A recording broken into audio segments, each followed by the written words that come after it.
نے 10 لاکھ کا مثال کے طور پر شادی پلاٹ لے لیا، پیسے دے دیے، پلاٹ لے لیا، قبضہ میرا ہو گیا، پیسے ان کے ہینڈ اوور ہو گئے۔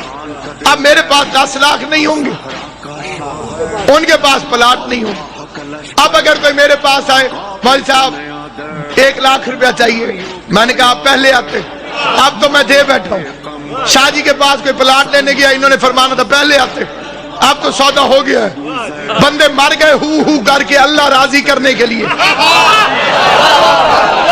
تڑپ تڑپ کے مولوی کہتے ہیں تراویح پڑھتے ہیں اللہ راضی ہو جائے، شبینے پڑھتے ہیں اللہ راضی ہو جائے، روزے کو 10 منٹ پہلے کھول لیتے ہیں اللہ راضی ہو جائے، سارے اعمال کرتے ہیں اللہ راضی ہو جائے، اور آواز قدرت آتی ہے کہ میں نے ہجرت کی رات سودا کر کے اپنی مرضیاں علی کے حوالے کر دی ہیں، اب جس نے مجھے راضی کرنا ہو وہ میرے دروازے پر نہ آئے، حیدر کرار کے دروازے۔